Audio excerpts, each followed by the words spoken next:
Up next on Inside the SCCA, presented by RaceSchool.com, BOGO, Road Atlanta Super Tour preview, and keeping GT-1 alive.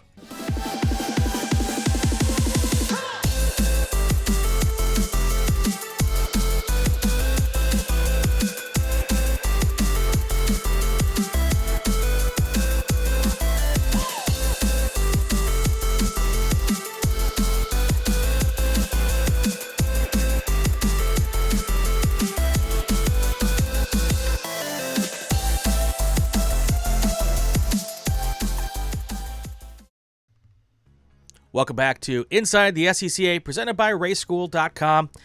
Fun episode coming up. Of course, we always preview the Hoosier Racing Tire SCCA Super Tours. We've got that. We're also going to talk about GT-1, a class that's kind of struggling for numbers these days. Used to be one of the high-end, must-see races at SCCA events. Talk about what we can do to possibly bring some cars back. My guest today is a repeat offender on the show, David Pintaric. David, good morning, my friend. How are you? I'm doing great, Brian. Good to be here. Thank you for inviting me back.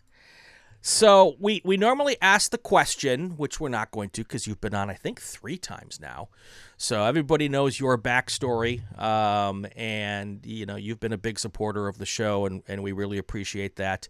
But we talked about several months ago GT-1 and some issues that the class is having. I don't want to say issues, it's just numbers. And I don't know if you remember back in the day, when did you start racing GT-1? 2013 is when I bought my first Corvette from Tony Ave. Tony Ave, he's been a big supporter of the class for a long time. I got involved in 1986, I think, was my first SCCA race. Funny story. Dad and I were at our first race. Dad had a Formula V. We were packed right next to a GT-1 car, and I was just enthralled. 16 years old, big American muscle. I think it was a Corvette. And I'm looking inside the window, and the guy's getting strapped in and ready to go, and he hasn't fired the car up yet. And I'm standing right next to the side pipes, and my dad knows what's about to happen. And this guy, clicks the battery button and puts his finger on the starter button, fires this thing over, and I jump back about 100 feet. It was the loudest, scariest thing I'd ever heard in my life. But I was hooked on the sound of a GT-1 car. Fast forward a year or two later, I'm at Road America for the June sprints. I grew up in Wisconsin. That was the thing we went to. Dad was racing for the first time at the June sprints. And it was time for GT-1. Everybody in the paddock went to find a place to watch the GT-1 race. Whether you were driving a Formula V or a showroom stock car, you all went to either Turn 5, you went down to Canada Corner, you found a spot because GT-1 was one of the 2 premier races, GT-1 Formula Atlantic. Those were the 2 races. Probably 40 cars, 40 GT-1 cars. It was spectacular. Have you ever had 40 GT-1 cars in any of your races? We've had maybe 17 or 18 or 19. I've had Trans Am races within the 20s and all that stuff, but even since I've started, the fields have shrunk even more, and it's frustrating because, as you just said, I think they're the coolest things in the world. We were down at the Sebring Trans Am race, and Trans Am has a new president, Andy Lally, and Andy, as you know, has been around. Yeah. He looks at our cars with love and respect and reverence and all that stuff, and we're going to do what we can to make sure they stick around type of stuff. And I too think they're the coolest thing in the world, and that's what keeps me going. And I no disrespect to any other classes, but the big ones really get the attention, and they should.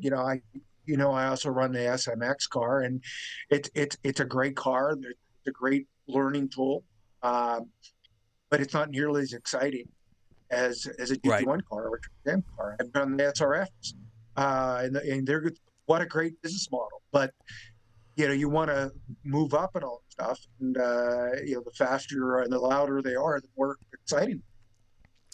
Yeah, You don't get any more excited than 850 horsepower V8s at 8,600 RPM. That's music to my ears. Yeah, it's fantastic, and Andy and I have been friends for a long time. He was on our premiere episode for season 5. We'll put a link in the show notes. Lots of great insights. We talked a little bit about this actually on that episode, about how Trans Am kind of milked away a lot of GT1 drivers and what could be done to change that. So 2 years ago, there at VIR, there weren't even enough GT1 cars to have a championship race, and you all chose to 6 or 7. Yeah. And I believe everyone was polled, and the decision was made not to even hold the race that year. Last year there were enough to do it, right? We had a full race last year. Was it what, 11, 12? 10. Yeah, it was right on the number. We had to give all the credit to Tony Ave of getting somebody in to drive his Porsche 911 that was actually entered in GT2. The guy just did one lap, and just the rules, and we got it done type of stuff. And it's frustrating because there are an awful lot of cars out there that are not only eligible with what I would consider some minor updating would be very competitive. Tony and I have talked about this before. His last generation chassis, I think they call it the J car, which I've had 2 of those, 2 of them. And it's not the most recent chassis that Riley's designed and built with Tony Ave, but the last one, and he cranked out like 22 or 23 of them. So they're all sitting there out there, and they're very competitive. There was everybody was marveling when Connor Zillage. Now, we're talking about a very talented young man, but when Connor went out to VIR and ran, I think he ran minute 42 or minute 43 at VIR in a GT1 Trans Am car, and it blew everybody away. That was in one of those chassis. It wasn't one of the new ones. Yeah. So the chassis are out there, and I think a lot of people are sitting on them because they're not competitive. They're wrong. They're very competitive, but you have to drive. I know that the more I drive these cars, the better I get. And my crew chief were talking about anytime I miss a Trans Am race, we feel like we lose a tenth to the leaders. And every time I get back into it, I gained about a half a tenth back type of stuff, and it just keeps on building on them. You just need to drive these. But I know several of these people that have the cars, they're sitting on them, and life gets in the way. Family gets in the way and all that kind of stuff. But, we've got to put some more effort in to get those cars out there, because unfortunately, if the class dissolves and doesn't have a place to race, our cars are worth nothing. Right. So who wants to run vintage and drive around doing parade laps? That's no fun in these cars. Yeah, and we've been through some class consolidations this year, and because of numbers and trying to get the number of classes down. And I thought to myself, is there a way, and you can answer this better than probably anybody, where the GT1 cars could be, add ballast, restrict them so that they could run with the GT2 cars to keep these cars alive. So there's a technical side of that, and I think there's also the fun factor of that, right, David? You are driving a GT1 car because you want to be driving that 800 horsepower beast. I don't think I heard that you were talking with Mike Lewis about that. I don't think that's feasible. Right. The delta in performance is just way too much. I think one of the solutions, there's the FIA GT3 cars out there that their lap times are very, very similar to Trans Am time. They do it a little bit differently. They've got better aero, better brakes, better handling maybe. Certainly not as much horsepower, but horsepower isn't the end all be all. And at certain tracks, they're better, I think. Road America, they're going to be at a disadvantage and all that stuff. But they're very, very similar. There's a lot of them out. So I understand that they've improved the horsepower numbers, either removed completely or opened up the restrictor on the Lamborghini. Mike McElhaney, I think McElhaney, I'm saying that right. He's a very good driver, and I narrowly beat him at Sebring last month, and then he kicked my butt the second day. So that the cards are there, and there's a ton of those cards out. Right. I think it'd be an interesting, the traditional versus new style. It'd be an interesting storyline in racing. The old tech versus new tech. I think it'd be very, very interesting. So I think that's the solution, and I've been asking that for many years. And my buddy Tom Herb, we've been at some of the meetings with SCCA. I think we were at the runoffs in 2000 at Indy in 21, and I brought it up, and he looked at me like, well, yeah, why not, type of stuff. And I know he's won 2 of the runoffs in a FIA GT3 car. That was in the rain. He had a pretty good advantage in the rain, but I don't think it's an unsurmountable advantage in the rain. But he car would have been probably 4th or 5th in the dry. And I don't know. There's a lot of opportunities. There's a lot of cars sitting. You just got to get them out there. I know some of the people. I'm not going to call them out. That would be disrespectful. Right. But, why not bring them out? And I've talked to, we had so many people that were qualified for the runoffs that for some reason couldn't make it. Some of it was, I'm not going to spend all that money to finish 8th. I get it. I've got other things going on in my life. I get it. I want one guy, Richard Grant. I'm not calling him out, but respectfully, he wanted to race with his son at VIR and Trans Am. I get it. Sure. They're out there, and they need to be run. Again, the cars are competitive. There's the Durhog cars that are very competitive. There's Mark Neeson makes some great cars. Right. My buddy Pancho Weaver's made some great cars that have people out there. They're very competitive. They can be run hard. You got to do it. Yeah. And one of the things I will tell people, you can't show up once or twice or even 3 times a year and expect to be competitive cars. You've got to run them a lot because they're intimidating. Yeah. If you're not driving a car a lot, when you get in this, it scares the heck out of you. Story when I ran Atlanta with the SMX car for most of the weekend, and then jumped into the GT-1 car last year. Yeah. You told me this. First time all weekend, I was scared, and I had been driving the car a lot. It's intimidating. Yeah. It's a lot of noise. It feels like hell. It took me 2 or 3 laps to get you up to speed and all that stuff. So if you do it once a year, and you don't have fresh tires, that's a big issue. I mean, these are cars that you have to work at. Right. You have to drive them hard, because unless you don't drive them hard, they don't act right, and then they scare you even more. It's funny.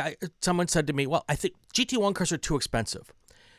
There are enough people out there who can afford to drive GT1 cars.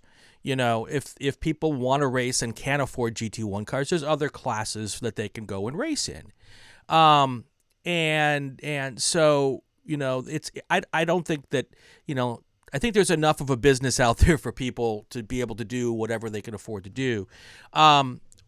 The FIA GT3 is an interesting proposition, because I wonder if you and I are old guys. We love the old muscle, older guys.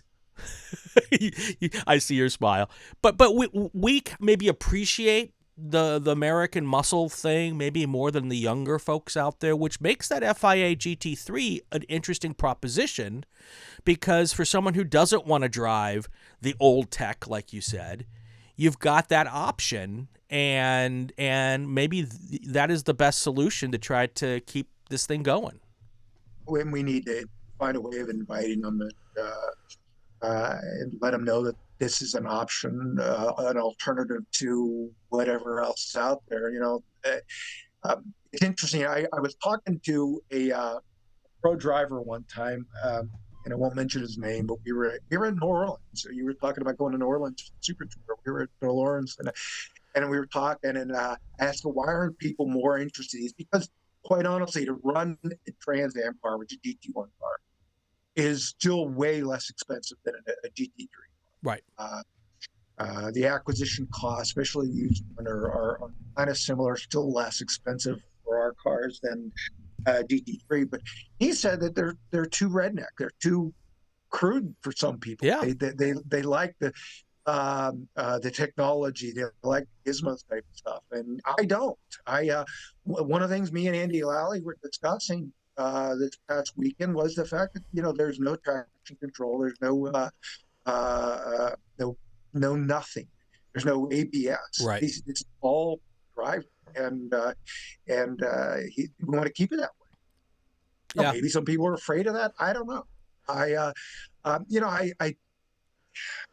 Is there a coolness factor? We're running Mustangs and Camaros and Corvettes and old Cadillacs and Challengers, and people like Porsches, Ferraris, and Lamborghinis and Mercedes and stuff. It's a different mindset. Right. I once drove a Corvette. I bought a C8 Corvette a few years ago, and I bought it. I ordered it in red because I always liked red Corvettes. Red Ferraris. But in Youngstown, Ohio, I didn't want to drive a Ferrari, and a Corvette people could accept. Corvette is still a little bit of a rougher under edges, like I am, type stuff. But a Ferrari is kind of an elitist snob car, and much as I like them, I get it. So maybe that's the mentality. But I think the old versus new is a great selling point. We just have to invite the GT3 owners need to know that there's a place for them. Right. So, is there a huge cost difference for you? You run both Trans Am and GT1, same car. When you go to a Trans Am weekend versus going to an SCCA weekend, what's the cost difference for you? If you can share a little bit more. It's about double. Part of the reason is that we have 4 crew member at a Trans Am race, because if something happens, you need to have people that can be stuck in the middle of the race. Right. And at a GT1 race, club race, well, if something happens, well, you don't have time to react, and we just go on to the next race type of stuff. So that's an issue. The tires, we run past weekend. We ran through 3 sets of tires in Trans Am, versus I can get away with in 2 races with 1 or maybe even two at the most sets of tires. And then contingencies are more generous in club racing than they are in pro racing. Really? So my deal with Goodyear, they treat me very, very well, and they make a great tire.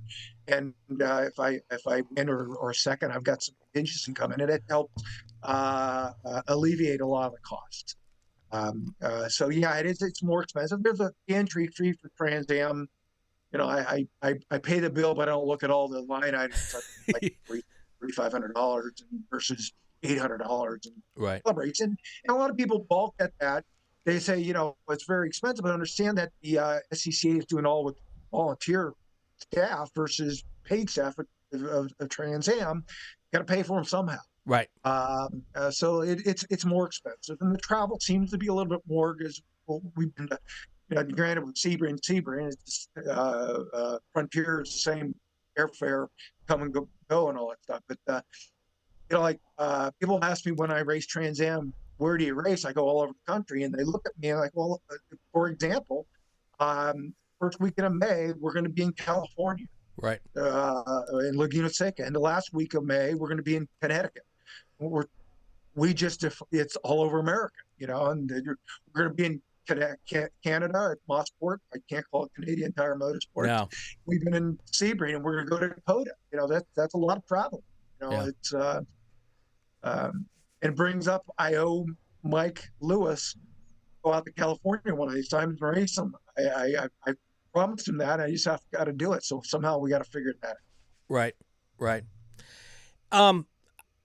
On the Trans Am grid, how many of those cars used to be or could just be in a GT1 race? Every one of them. Yeah. I mean, and it could be every one of them. Keith Grant and his father his dad runs less now, but Keith, his car is one of the J cars. that I was talking about. They're not Right. everyday cars, very competitive. It would slot in. Granted, we got to put more weight on it, just like mine, but it would slot in into a GT1 field perfectly. Amy's car, Amy Ruman, one of the best drivers out there. I don't. She used to run GT1 when she was learning to drive that car. But that car is an old rocket sports car, literally old. I mean, I think that chassis 15 years old and still competitive. She finished on the podium Sunday. Um, all of them could fit in. They've made the GT1 rules that if a T8 car came in, you just throw some weight on it and it's ready to go. It's the different disparity in performance is one. These cars are way more developed than most of the GT1 field. And I'll use an example. When I first started, you asked in 2013, when I started racing, my Chevy SB2 motors were making about 825 horsepower. My last SB2 motor before we went to the Ford was making 858 horsepower. Yeah. That's about a half a second lap difference at a track like Sebring. They're making more than that now. So it's an SB2 motor, but if you don't look at it every time on the rebuild, you're going to lose 1 or 2, 3 horsepower every time. And then it's driving. I will go through a period where I'll be on track 4 out of 6 weekends in a row, and those last weekends, I'm very, very sharp. That's why I say you show up once or twice or 3 times a year, you're gonna get your butt kicked because you're not sharp. Yeah. I was talking to Adam Andretti. I'm doing some name dropping here, but we were talking about how I'm typically a one a month driver, and I don't do too bad against those guys that drive all the time. Yeah. Adam's in a car 3-4 times a month, and you get pretty sharp doing it. And that's the difference. You see times the key in any of these cars, but really the bigger the faster they are, the more it's important. That's one of those things that makes me scratch my head. Seat time's important. You've proven that. That would make me think that some of these Trans Am teams would want to come and play at an SCCA event to get those cars on the racetrack, maybe as a development for a new driver or to keep people sharp for the next event, to test a new part or do whatever this may or may not be. I just don't see any of that crossover these days. You're the only one I know that is doing both. Well, one, I believe in SCCA, and right. I said it before that SCCA racing deserves to survive. Not when we got to do stuff and participation is the key thing, and then promote it. I don't know. It to me, running GT1 is frustrating in a multi-class field because the closing speeds are so dramatic, and it's no fault of anybody. An A sedan cars. In a T1 car, I'm coming up on so fast and all that stuff. It's intimidating, scary. And some of them, the guys, I can see they see me coming. Some of them you don't. They don't. It's because of circumstances. So it's difficult to get a lot of good data in a GT1 event because of the traffic. That's a big deal. Yeah. That would actually make more sense for someone who's maybe looking to go and do IMSA, who's got to deal with multi-class racing in that format, where the teaching and learning that you could get in a GT1 race multi-class would be helpful in that regard, just to be able to, because a lot of people go to IMSA and they've never done a multi-class race. They come from karting or they come from, World Challenge type stuff. And they go, even if they go to the Michelin Pilot Challenge, that's the first time they've ever been in a two class race. And I was talking with some folks who I know who race there, and they're like, they're shocked that they come from SCCA, go to Michelin Pilot Challenge. Yeah, this is nothing. I've only got 2 classes to deal with, but they're talking to other drivers who've never had 2 classes to deal with. So I just think SCCA can be such a good training ground and learning tool if you want to go into some of these higher echelon professional spots. And I don't know how we do a better job of taking advantage of that.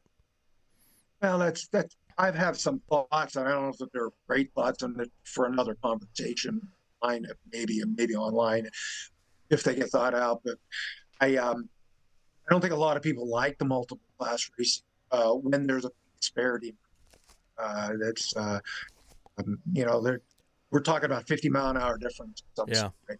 Yeah, I remember having a conversation when we were going to Atlanta next week, and I told the flag people, I says, listen, you think that that blue striped flag, you don't think it's necessary? Trust me, it is. Like in Mid-Ohio, somebody's at the kink at the back straight, and I'm at the exiting keyhole. I'm going to get to the turn 4 at the same time. Yeah, that's how quickly we'll bridge that gap between the 2 cars. Quite remarkable.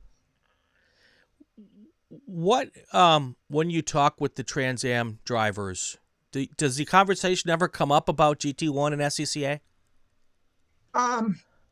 Not really. Yeah. The group. Think about, we had Paul Menard, we had Amy, Brett Cruz is going to be phenomenal. Adam Andretti. Keith Grant. I'm trying to think of who else was there. My mind is slipping, type of stuff. But I've never seen those guys at club races other than Amy. I remember at Mid Ohio when I first got started, all that stuff. Yeah. Like Chris Dyson, he'll just run a track. He's done that before. He'll be down and he'll just run the track by himself, type of stuff. That's the crowd that is. Finding cheap seat time is not really the motivation. It's more good seat time. You're doing some SMX stuff. When you go to an SCCA race and you walk around the paddock, you see these large teams with 5, 6, sometimes 10 Spec Miatas, Spec MX-5 cars. If I hit the lotto tomorrow and I went out and built 15 GT-1 cars and trucked them to each racetrack, do you think we'd get 15 people to arrive and drive? I was thinking before we logged onto this, that is, the arrive and drive is kind of a new phenomenon in the SCCA in the last 20 years. That's not really new. Right. But, there's always that concern about, housing a car and maintaining it. And, sometimes more well-to-do people financially don't have the time or the resources. I don't work on my car. Go back 25, 30 years ago, most of the people that had GT1 cars were building them themselves or maintaining themselves. I pay Kreider Racing to do that. And, it's a good relationship. It's expensive to do that. So, I think that for Trans Am, the arrive and drive weekend cost is about $70,000. Right. You get 15 people at 70. It wouldn't be 70, but it would be around that number. To do that, I don't know. I would think that if you're going to spend that kind of money, you're going to have more than just a club race experience, because you're granted, now IMSA's probably $100,000. I'll tell you a story. I was talking to Bill Riley one time about running the GTD series, and he said he's got the Porsche. He says it'd be $4.2 million for the season. It's like, I'm not going to do that, So, $70,000 is a deal compared to $4.2 million. Right. Racing's expensive. Oh yeah, it's absurdly expensive. I once sat down with a team. I was trying to put company that I was associated with, together with a team, Joe Foster's team, and I won't name drop the other guy that was associated with him, but you know what I'm talking about. We met with him in the 2014 Sebring 12-hour race. They needed close to $3 million to do the races, and this was 11, 12 years ago. Yeah. It's absurd how expensive some of that race is. So, you know, I look at GT1 and Trans Am as relatively cheap alternatives, but you know, when I know what people are getting for SMXs, you know, the difference between SMX and GT1 is tremendously different. And That's a good question. What is the difference in cost between an SMX5 weekend and a GT1 weekend? Is it 20 grand? Well, quite honestly, I've allocated about 20 grand a weekend for running GT1, and you know, that's doing things on the side, and you know, you budget in a certain amount of tires type of stuff, and I think that the rentals are going for 7,000-8,000 in SMX, so you know, it's a different price. Now, understand that my costs, I'm not taking into cost of the rig that I own, the car that I own. And when you're doing an arrive or drive, you've got to pay down those deals too. And you know, how long is a car competitive? You know, with Spec Miata and Spec SMX and SRF3, those cars could be the acquisition cost to be amortized over a decade. Wow. Versus, you know, some of the other classes, you're lucky to get 3-4 years before they get they become uncompetitive. Some this comes in. Now that's not true in GT1. Again, Tony built those J cars 20 years ago, and those things, and you know, they're still competitive. You know, you may need to update the body maybe, but I tell you, the C5 body is still one of the best aerodynamic bodies out there. Right. And Mike Lewis's Jaguar, that was a very aerodynamic car. It may not have the downforce that our car, but it's going to have top end like you wouldn't believe. Yeah. So you know, the cars aren't going to time out. You know, I think Mike's a Rocket Sports chassis, and that car's fast.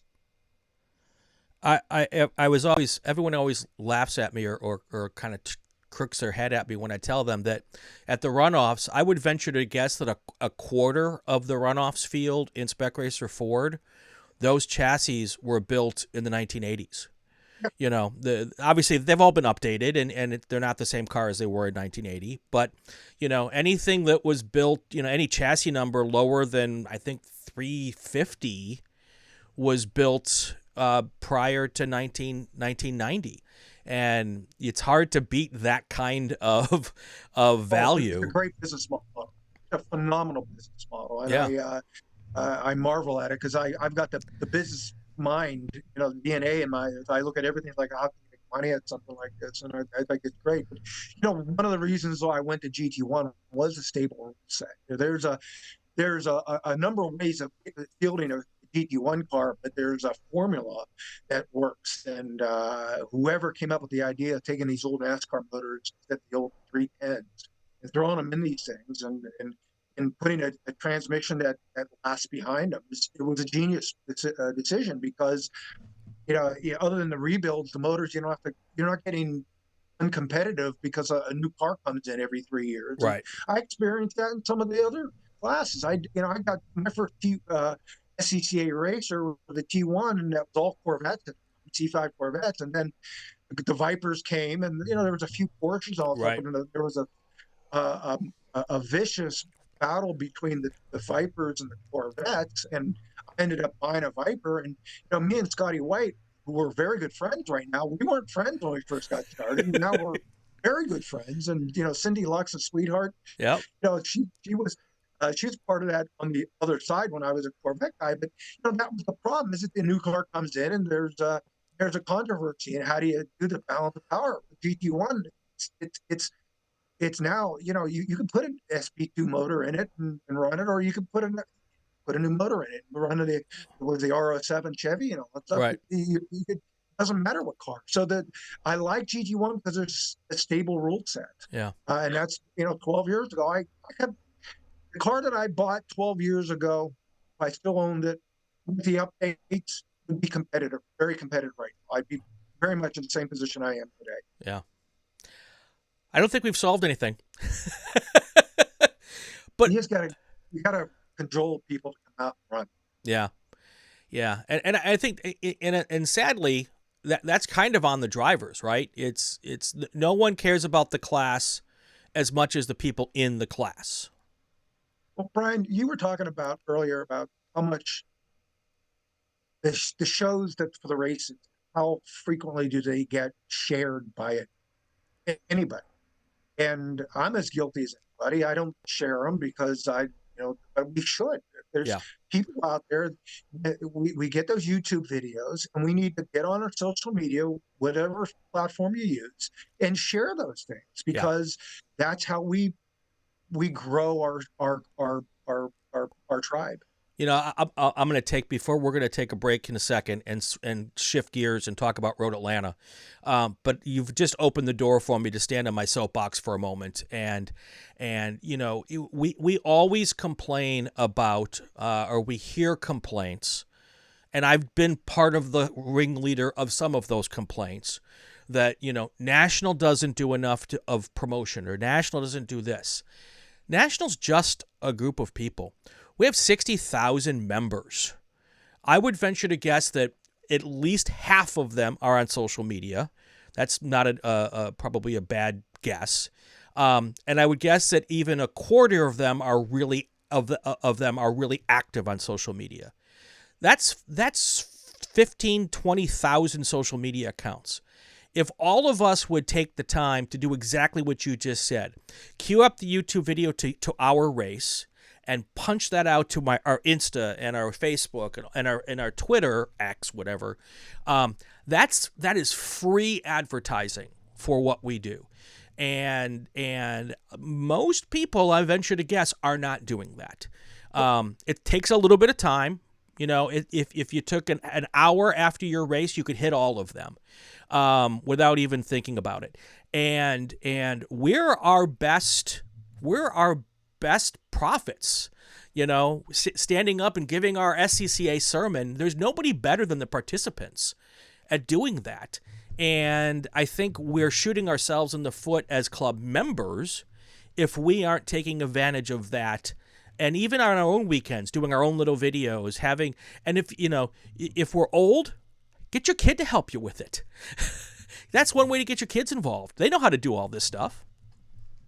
So I've invited friends of mine, neighbors, family members to some of my races, and they'll show up at the local ones.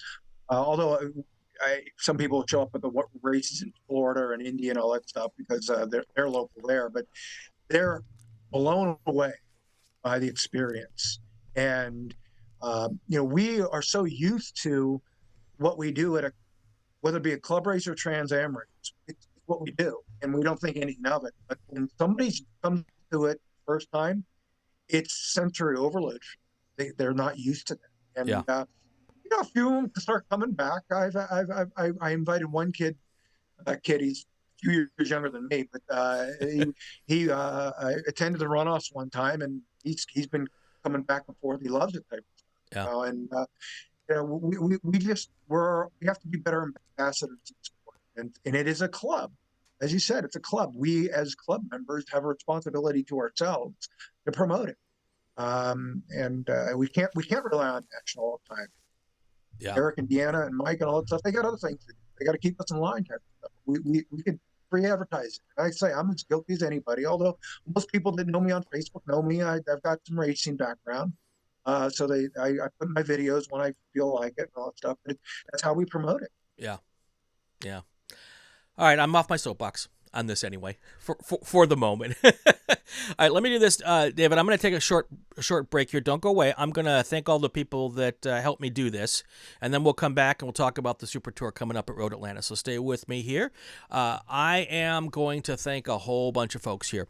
Let's start out with RaceSchool.com.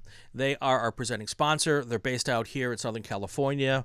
They do most of their schools out at Buttonwillow, and of course now there's 2 racetracks at Buttonwillow, so that's going to double the fun out there.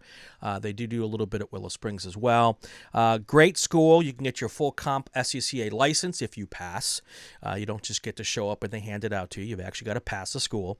They also have defensive driving courses, high-performance driving days as well. Lots of great stuff. A pretty unique style of how they do their instruction, which I think might be the best in the country. Great people as well. Check them out, raceschool.com. Solar Performance Specialties, they are the place to go if you need stuff for your solo program, from tires to magnetic numbers and all the other stuff that you might need. Those folks are fantastic. They're at most of the national tour events. You can also check them out online. Ray Esports is the official sim racing league of Inside the SCCA. I love working and racing with Ray Esports. Lots of SCCA racers, a lot more racing that's acting like it's in the real world, where there's a lot less contact in my experience. Love that. Check them out, Ray Esports. And of course, our guest today, David, is helping us out as well. William R. Pintaric and Associates. If you need help with financial planning, because frankly, many of us have no clue how to do that kind of stuff, there are people who are experts. David and his crew there are those experts. And why not go to an SCCA racer to do that? Because, we can talk about that and then figure out how to save some money or make some money so that we can do more SCCA racing. I love that idea. All of our partners here, the information on how to get a hold of them are in the show notes, so check them out. All right, David, we're back. Let's talk about Road Atlanta. It's the third stop on the SCCA Hoosier Racing Tire Super Tour. We've been there before. One of those iconic racetracks in the United States, a bucket list track for a lot of people. You are going to be there. What makes you love? What do you love about Road Atlanta? Oh, it's fast. It's a track that rewards bravery, and I'm stupid enough to be brave, I guess. It's just a neat track. It is one of my favorites.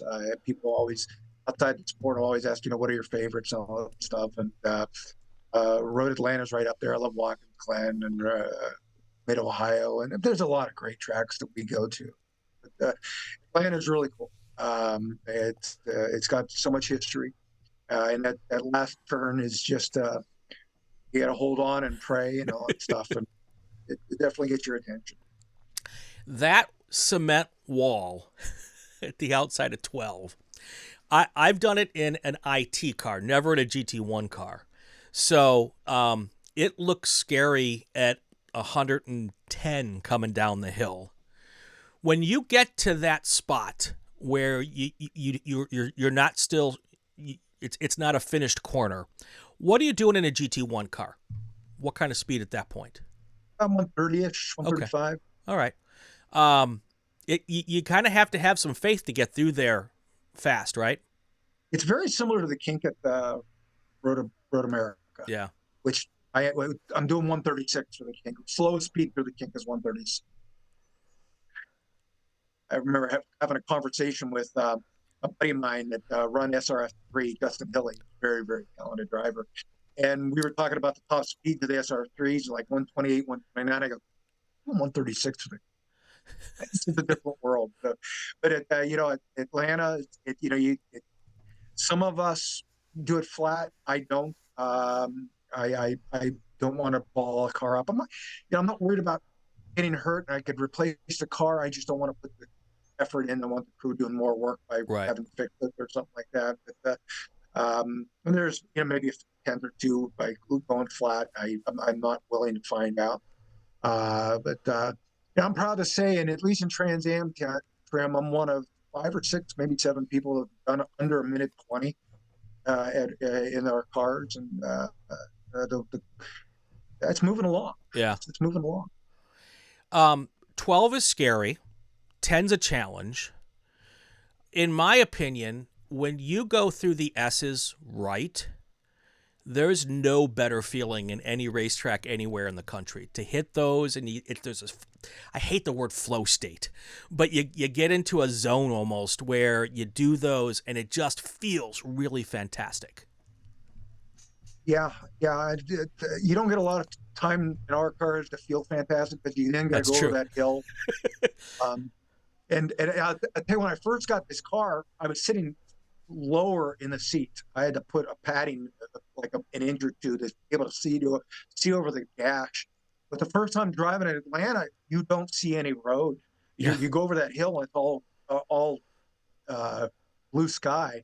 It's kind of intimidating, that type of stuff. You really have to be confident there's nothing blocking the road and all that stuff. But yeah, you don't get a lot of time, and then you come down there and you'll get a kick out of this. One time this is a Trans Am race. We were out on a practice session, and on the out lap, I'm behind a guy, a buddy of mine, Claudio Burton, following him, and I want to get in front of him, and I go over that hill and I nail the gas, and the tires weren't up heat and all that stuff, and the car just spun. And I just did a slow spin all the way down, and Matt, my crew chief's looking, he said, "Oh, he's gonna wreck." I didn't, but I flat spotted all 4 tires, and I get going, and I'm up, and I go, well, there goes $2,500 blown to hell because there's flat spotted tires not getting laps on.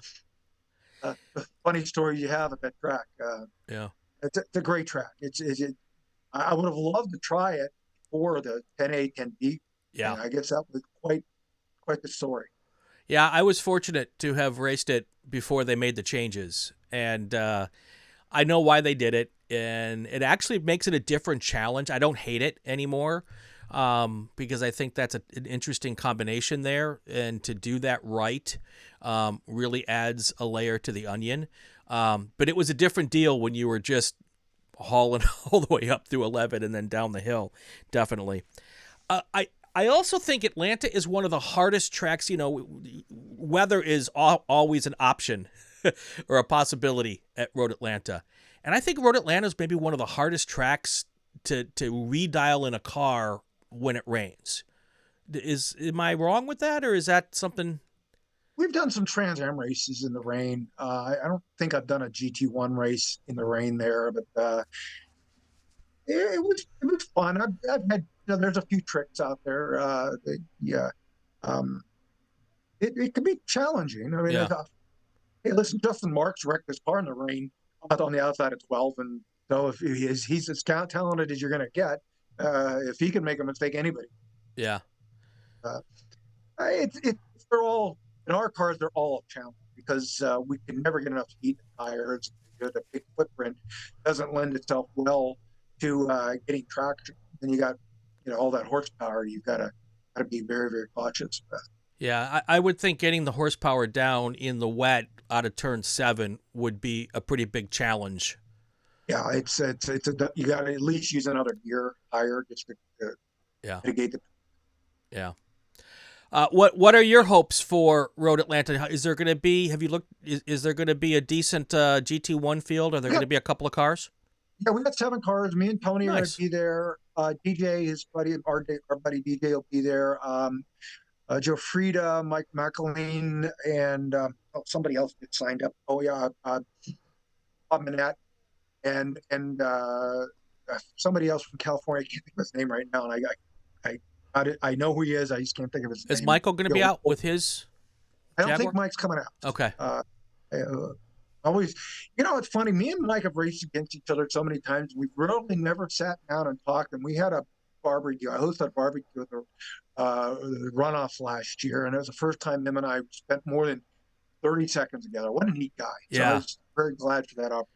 It's funny. I've been doing. We're at 200 and some episodes, 5 years doing this, and I finally got Michael on the show for the first time, and I had also. I mean, we're out here. He's at Buttonwillow all the time, and I never had a chance to have a conversation with him, and the exact same experience when I had him on the show, and I'm always impressed when I get a chance to get someone on the show I've never had before. There's so many interesting people in our club, so many personalities, and I don't think after 5 years I've even scratched the surface of the great people I can still talk to. Brian, I tell people frequently that what attracts me. It keeps me coming back to racing. It's not the speed. It's not the cars. It's not the competition. And I marvel at the people that I become friends with. There's truly great people out there. And, that's true, whether it be the people that are driving and competing or the ones that are running it, the programs, the crew and all that stuff, and or the people that are running the program, those corner workers and the grid people. I mean, it's a great community, and it's the best part of humanity as far as I'm concerned. I've said it before. If the rest of the world treated each other like racers treated each other, we wouldn't have the problems in this world that we have today. Well said. Well said. Last thing before we give you a chance to thank all the folks that make your program happen. Just released from the SCCA, another year going to Road America for a third runoffs. I'm from Wisconsin. Road America was my home track. I grew up there. I am the wrong person to ask whether I like this decision. And I understand, I'm guessing, being a GT-1 driver, this is a happy moment for you as well? Oh, yeah. I Road America. I won my first runoffs there in 2010. And I'd like to replicate it. I don't want in Road America. That track does a great job. The staff is great. The facilities are great. The community is great. It's a great choice. Would I like to go somewhere else? Sure. Just, the variety, the spice of life type of stuff. But I'm glad it's there. There's other places that could have been less as attractive than that. I'm glad we're there. I mean, every venue has cars that are made for that venue. Every track is, has a certain set of cars that might be better at that particular track. Obviously, it's a high horsepower car, so GT1 cars thrive at a place like Road America. Some of the pushback has been, going to a place 3 years, people are going to build a car specifically for Road America. How much of that do you really think happens? I don't know. I don't know. To me, the runoffs for club racing is a must-attend event, and I remember when I started, it was at Mid Ohio, and 3 years later, or 2 years later, we moved to Topeka, and people were upset about that. I go, I don't care if they race it in Alaska. It's the runoff. You got to go. Right. So I don't know. I just I think sometimes people like to complain. Yeah. Let's leave it at that. I agree. Someone was complaining about a 14-hour tow, and I'm like, you don't live on the West Coast. It's 14 hours just to get to Denver from some places, and so that's a lot. I understand it. I mean, listen, I complain about my travel, and I'm semi-retired. I don't have to be at work all the time, and not everybody is in my position. Right. I get that, and I know Mike Lewis touched on it. He's got the resources to do things that other people don't. Right. Stuff, and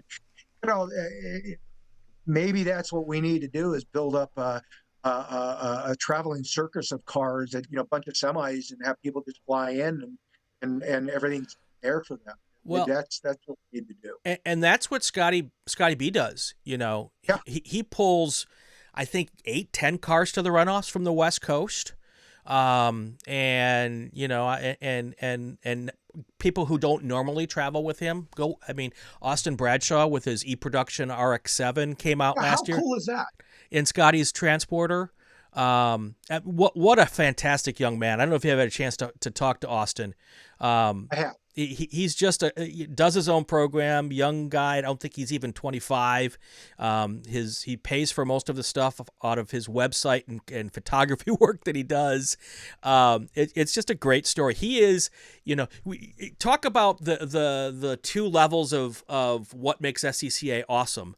We've got someone with your resources in GT1 who's living the dream of your lifetime, and then you've got Austin with his resources in E-Production or F-Production with a 30-year-old RX-7 living his dream, and we're all in the same club on the same weekend. I get to show up and talk about it all, living my dream. That's what makes this club fantastic. So what I've run the SMX, and I don't really put a lot of effort into being competitive. I just drive it and all that stuff. I don't even look at data, but I enjoy it because I get to meet the kids. Yeah. I'm the old man. I'm the grandfather to some of these kids type of stuff. And there's so many neat stories. I won't bore you with it. But Austin's an example that's maybe not some XD production, but there's a lot of value for him and me to be on the track together. Yep. I used to play some competitive golf, and I would say the great thing about golf is you can have a foursome of a teenager, a 30-year-old, a 50-year-old, and a 70-year-old, and they all want to be together in that foursome, and they all can gain something. It's for us.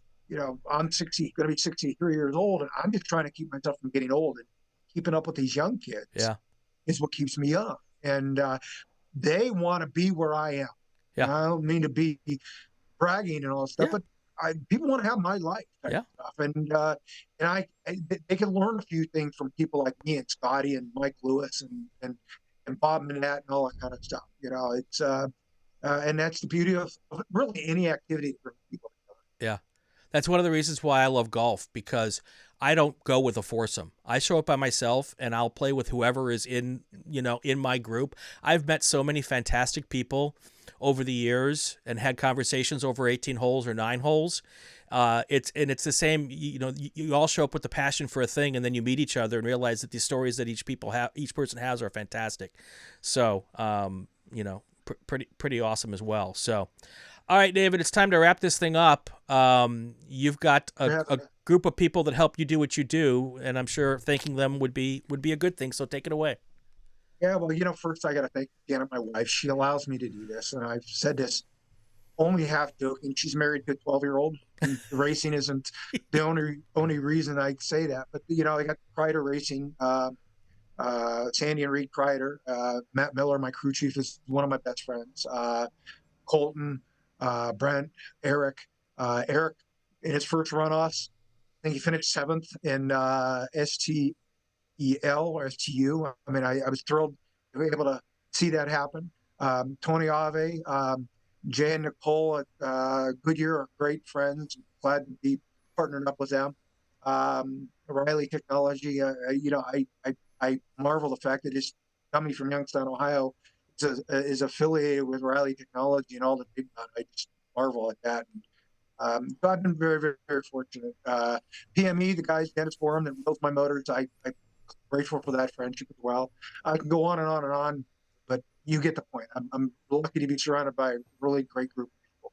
Thank you, David. Congratulations on all that you've been able to do, and I look forward to seeing you on the track at Atlanta and wherever we cross paths in person again. Let me interrupt. Let me thank you for doing this. I sponsor this, and the reason why is I listened to that or watched that discussion you had with Danny, and they were talking about him and Jim's crash at Road America at the runoff. And I was crying. I don't know Danny really well, but I have a great deal of affection for both him and Jim. And when I heard that, it's like, this needs support. This needs to happen. Our stories need to be told. That's why I'm grateful that you're doing this for us. Well, thank you. I enjoy doing it. I enjoy telling the stories and hearing the stories. And I agree. This is the way I can give back to the club. And you talked about being our own promotion and doing this. This is my way of helping get the word out about what we do. While I know a lot of the listeners and viewers are members, I've also found that a lot of people have found the club through this podcast, and that makes me feel good. And a great story is I met a guy at the Solo Nationals last year who says that he would never have thought to go to Solo Nationals without hearing me talk about going to Solo Nationals, because people, a lot of things, I'm not good enough to go to Solo Nationals. And it's like, I heard your podcast. I'm like, this is something I want to do. And then last year he went and had a blast. And that was like one of the moments where I had to step away for a second and regroup, because that's one of the first times when someone had that kind of a reaction. So I know changed his life. Changed his life. Yeah, that's pretty amazing. So, David, have a great one. Enjoy yourself at Road Atlanta, and I'll be here talking about you from California, and I'll doing. wave as I go by. Exactly. All right, that is going to do it for another episode of Inside the SCCA, presented by RaceSchool.com. If you like what you're hearing, subscribe to the Racing Wire Podcast Network and the Racing Network on YouTube, so you won't miss any episodes. It would be good if you would leave a comment, especially if it's a good one. If it's a bad one, put it on someone else's podcast page. Follow us on social media. Find out who our next guest is and leave a question. It's at Race Announcer on Twitter. And there is a new Inside the SCCA every single week. I am Brian Bielanski. Have yourself a great day. Have yourself a great week. And go play with cars.